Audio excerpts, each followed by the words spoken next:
예, 앞서 전해드린 것처럼 오늘 국민의힘 김기현 대표가 내년 총선에 적용할 선거제 개편 방안을 논의하는 국회 전원위에 의원 정수 축소 논의를 공식적으로 제안했습니다. 본격화된 선거제 개편 논의를 앞두고 있는 만큼 여당 대표의 이 같은 제안은 의미가 있습니다. 자, 매주 목요일 함께하는 집중토론 김용남, 김유정 전 국회의원 모시고 정치권의 뜨거운 현안 이야기 나눠보도록 하겠습니다. 안녕하십니까? 네, 안녕하세요. 예. 자, 오전에 김기현 대표가 최고위원 회의에서 의원 정수를 30명 줄이는 것을 다음 주 월요일부터 열리는 전원위원회에서 공식적으로 좀 논의해달라고 제안을 했어요. 어떤 배경에서 나온 얘기입니까? 글쎄, 그 의원 정수, 지금 선거구제 개편 논의가 시작될 즈음만 해도 김진표 국회의장이 세비를 동결하거나 아니면 국회 예산을 늘리지 않는 전제하에 의원 정수를 한 50명 정도 늘리자라는 제안을 한 적이 있습니다. 근데 많은 국민들께서 아주 반대가 많으셨거든요. 그러니까 의원 정수를 늘리는 거에 대해서는 국민적 거부감이 상당하다는 게 확인이 됐고요. 오늘 김기현 대표는 이제 30석 이상 줄일 수 있다. 그 방안을 논의하자고 제안을 했습니다. 다만 구체적으로 그러면 지역구 의원을 줄일 건지 비례대표를 줄일 건지 구체적인 방안은 없어요. 그냥 의원 정수를 10% 정도 되는 거죠. 지금 의원이 300명이니까 10%면 이제 30명인데 30석 이상 줄이는 방안을 논의하자는 화두를 던진 거라고 봐야겠습니다.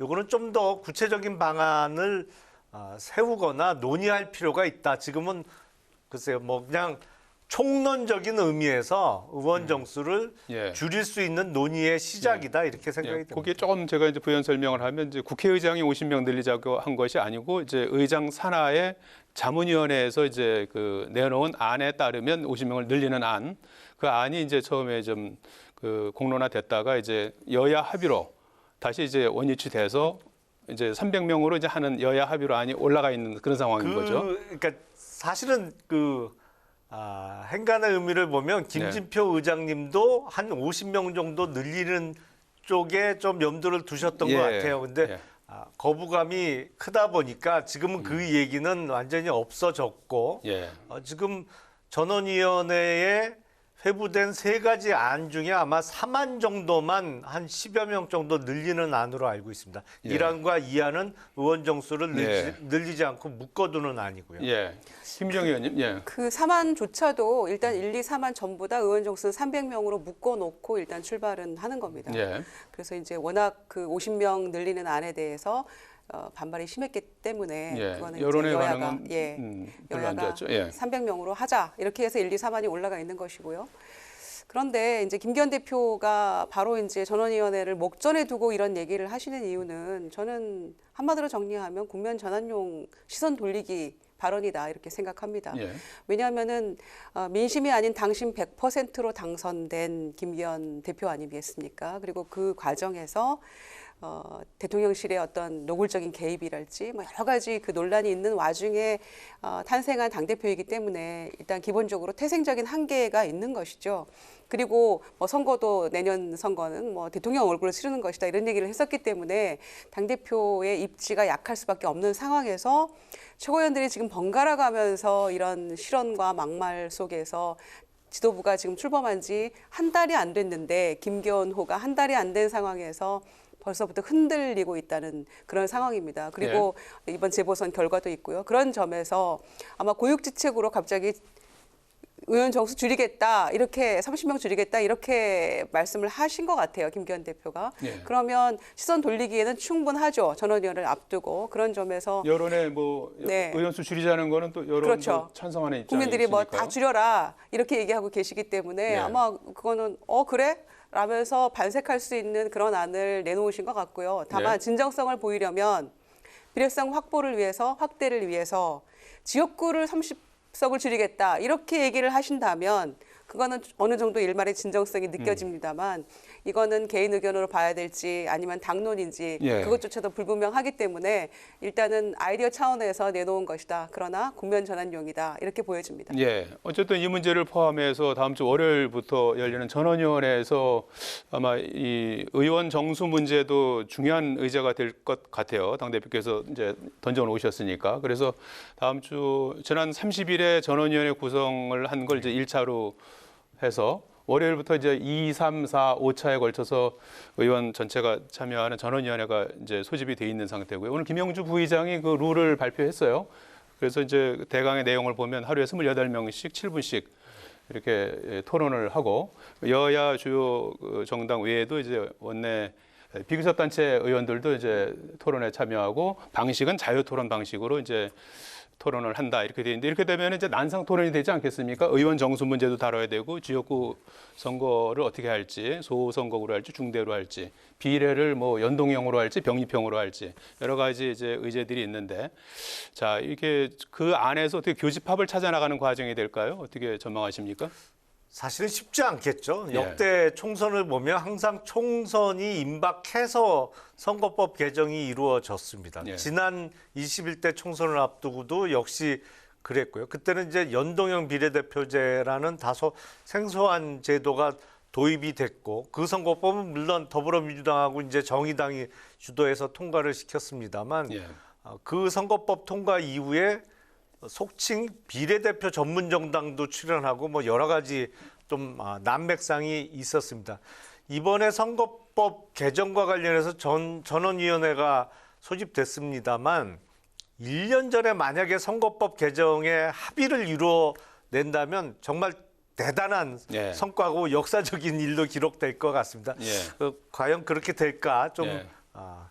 기대하기가 합의까지는- 쉽지는 않겠습니다만 우선 큰 거부터 합의를 해 나가야 될 것 같아요. 예. 의원 정수를 어떻게 할 것이냐. 예. 그리고 지역구 의원 선출 제도를 지금과 같은 소선거구제로 할 것이냐 아니면 예. 중대선거구제를 시범적으로라도 도입을 할 것이냐를 정하고 사실은 만약에 중대선거구제로 지역구 의원을 뽑는다면 사표가 최소화하기 때문에 비례대표 국회의원을 늘리거나 아니면 뭐 어떤 비례대표의 그 사표 방지 효과를 더 극대화시킬 이유는 없거든요. 예. 중대선거구제로 하면 예를 들어서 5인 선거구제다 그러면 5등까지 뽑히기 때문에 사표가 최소화됩니다. 예. 그럼 비례대표를 오히려 줄일 수 있는 명분을 찾을 수 있겠죠. 그러니까 그런 순서대로 합의를 해 나가야 되는데 합의가 과연 될지는 저는 좀 의문을 많이 갖고 있습니다. 예. 1년 전에 결론이 나올 수 있다면 그거는 이제 거의 기적이라고 보여집니다. 예, 예. 그런데 이제 전원위원회 그 토론에 참여할 의원들을 보니까 한 100여 명 되는 것 같아요. 예. 그러니까 이제 104명, 5명 네, 예, 저희는 참여할 이제 것 같아요. 예. 전원이 참석하는 거 아닌가 이렇게 생각을 했었는데 전원위원회지만 3분의 1 정도 예. 참석하는 것 같고요. 그래서 저는 보니까 이제 1, 2, 3안이 올라가 있는데 약간의 그 중대선거구제는 약간 국민의힘 쪽에 이제 조금 더 기울기가 있는 것이고 그 개방명분식 대선거구제는 제3정당이나 비교섭단체 쪽에서 좀 선호하는 것 같고요. 소선거구제는 민주당에서 조금 더 선호하는 네. 그런 세 가지 안이 전부 다 올라가 있잖아요. 예. 그리고 기본 전제는 의원 정수는 300명 고정시켜놓고 간다였는데 이제 김기현 대표가 30명을 줄이는 방안 이렇게 딱 선언을 하셨기 때문에 아마 이제 그런 내용들을 다 포함해서 올라가 있는 1, 2, 3안뿐만 아니라 정수나 이런 부분들이 다 그 자유롭게 토론할 수 있게 한다라는 게 이제 그 부의장의 예. 그 일성이셨기 때문에 아마 그래서 토론이 더 복잡해지지 않을까 예. 이런 생각이 듭니다만은 국민들이 아마 생생하게 이 선거구제에 대한 이해를 하시고 어떤 점이 장점이고 단점인지에 대해서 적나라하게 아실 수 있는 좋은 기회는 될 것 같아서 예. 저는 기대를 해봅니다. 알겠습니다. 저희가 이제 월, 화, 수는 오후 2시부터 그리고 목요일은 오전 10시부터 전원위원회가 열리고 국회 방송을 통해서 생중계되니까 많은 관심 가져주시기 바라겠습니다. 어제 4호 재보궐선거가 있었습니다. 예, 뭐 거물급 정치인들이 나오지 않았고 그러다 보니까 투표율도 좀 낮았고 뭐 많은 국민들의 어떤 관심은 별로 없었던 것 같은데 그 안에서 또 뭐 의미를 찾는 분들도 계시더라고요. 전체적으로 5개 지역 9개 선거구인데 국회의원 선거 전주을에서 진보당의 강성희 후보가 당선이 됐고요. 그다음에 교육감 1명, 창녕 군수 1명, 그리고 나머지 이제 6명은 기초광역의회 의원 등을 이제 뽑았는데 선거 결과 어떻게 평가하십니까? 한마디로 말씀드리면 국민의힘의 참패입니다. 뭐 두말할 나위가 없죠. 예, 일단 의미를 부여하시는군요. 예. 전주의 국회의원 보궐선거만 해도 전주라면 적어도 국민의힘의 당선은 바라지 않더라도 후보를 냈죠. 두 자릿수 득표는 해야 되거든요. 왜 그렇죠? 아니 역대 선거 최근의 선거를 봐도 그렇습니다. 지난 대선 때 15% 정도 됐다고 그래요. 대선 때도 한 15% 내외 득표를 했고 이게 역대 뭐 최고 득표율이긴 합니다만. 그 보궐선거라는 또 특징이 있거든요. 보궐선거는 네. 투표율이 낮습니다. 근데 국민의힘의 전통 지지층의 성향은 보궐선거에 참여하는 또 참여율이 높아요. 그러다 보니까 네. 보궐선거에 있어서는 다른 총선거나 지방선거 때보다 오히려 국민의힘 후보의 득표율이 올라가야 되는데 이게 대선 내 거의 반토막 그리고 10%에 못 미치는 득표를 했거든요. 네. 더군다나 울산에서는 교육감 선거도 패했고 기초의원 선거입니다만 이게 보궐이다 보니까 한 명을 뽑는 선거에서 국민의힘과 더불어민주당 후보가 1대1 구도하에 선거가 치러졌는데 그 선거에서 졌어요. 근데 그 지역구가 다른 지역구도 아니고 울산 남구, 그러니까 김기현 대표의 지역구 중에 뭐 지역구라고 볼 수 있죠. 사실은 지역구가 포함된 지역입니까? 그렇지는 않습니다. 이제 네. 국회의원 선거구로 보면 이번 기초의원 선거가 실시된 지역은 울산 갑 지역구고요. 예. 김기현 대표의 지역구는 울산 남을 지역구입니다. 예. 그러니까, 그러다 보니까 김기현 대표 지역구 바로 옆 동네에서 실시됐는데 예. 거기서 졌단 말이죠. 1대1 구도 하에서 예. 간발의 차이로 졌더라고요. 예. 진 게 중요합니다. 예. 그러니까 이번 선거 결과는 뭐 두말할 나위 없이 예. 국민의힘의 패배입니다. 예.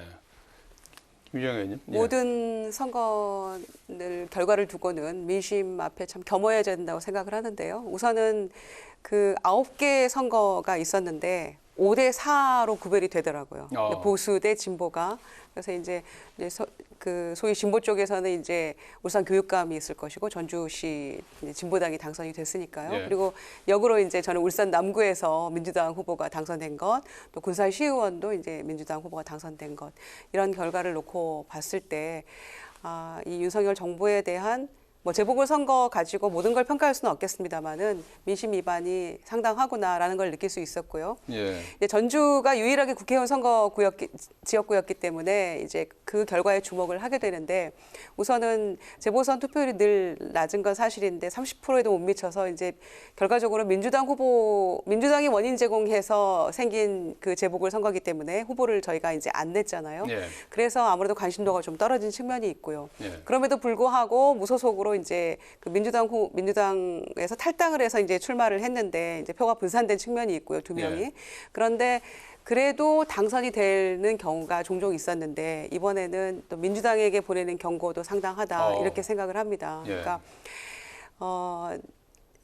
진보당이 이제 2015년 통진당이 해체된 이후에 8년 만에 이제 원내 입성을 하는 겁니다. 그래서 이제 1년간 뭐 얼마나 큰 활동을 할 수 있을지는 모르겠습니다만은 국민들이 바라보시기에 양당의 이런 갈등이나 이런 게 탐탁지 않은 것이죠. 그리고 민주당도 이대로는 안 된다라는 경고일 수도 있다고 생각하고요. 그런 예. 점에서 선거운동도 굉장히 주민 밀착형으로 스마트하게 하고 이랬기 때문에 그런 부분들을 민주당이 좀 잘 살피고 겸허하게 받아들여서 뭔가 개선해 나가야만 내년 선거도 볼 수 있다. 이게 바로 무당층이나 중도층이 늘어난 결과이고 똑바로 잘해라라는 예. 경고라고 생각하기 때문에 예. 네. 자, 2분 정도 남았네요. 두 분의 말씀을 정리해 보면은 국민의힘의 참패다. 그러면서 민주당에도 또 경고를 좀 보낸 그런 내용이 있다. 이제 이렇게 좀 압축할 수 있을 것 같고요. 자, 끝으로 지금 최근에 그 말실수가 여야 할 것 없이 많이 나온 것 같아요. 김재원, 조수진 최고위원 말실수가 계속 있었는데 어제는 또 안민석 의원, 더불어민주당 안민석 의원께서 총선에서 만약에 국민의힘이 지면 윤석열 대통령 네 분이 이제 감옥에 갈 것 같다 이런 언급을 했어요. 그래서 이게 지금 여야가 여러 가지로 첨예하게 맞서는 상황에서 이렇게 말실수가 이렇게 말실수라고 해야 되나요? 어떤 상황으로 봐야 되는 겁니까? 근데 안민석 의원의 발언은 말실수라기보다는 막말에 가까운 것이 아닌가 싶습니다. 이게 대한민국이 법치국가인데 총선에서 졌다고 그것도 현직 대통령 부부를 언급하면서 감옥에 갈 거다라고 얘기하는 거는 글쎄 뭐 어떤 논리인지는 이해하기가 어렵습니다만 네. 안민석 의원이 더불어민주당의 강성 지지층을 향해서 한 이야기로 보여요. 예. 뭐 그럼에도 불구하고 계속 내리 지금 오선을 하고 있다 보니까 뭐 그런 발언을 쏟아내도 된다고 또 내년 총선에 당선이 될 거라고 예, 자신하는 것 알겠습니다. 같은데 글쎄요 좀 듣기 매우 거북하고 논리적으로 예. 맞지도 않습니다. 30초 남았네요. 네, 안민석 의원이 김희정의 방송 인터뷰에서 예. 총선 전망을 물었는데 총선에서 우리가 이기면 레임덕이 온다. 예. 그리고 그렇게 되면 차기에서 야권이 대선을 승리할 수 있다. 대선도, 그렇게 되면 감옥 갈 수 있다. 예. 이런 얘기를 한 건데 저는 이제 총선 전망을 뭐 긍정적으로 표현하는 건 좋습니다만 이렇게 해서 과연 국민의 마음을 움직일 수 있을까 이런 점에서 예. 좀 회의적이고요. 선거를 누가 장담할 수 있겠습니까? 그렇습니다. 자중자애하는 것이 올바른 답이 아닐까 싶습니다. 알겠습니다. 오늘 말씀 여기까지 듣겠습니다. 고맙습니다.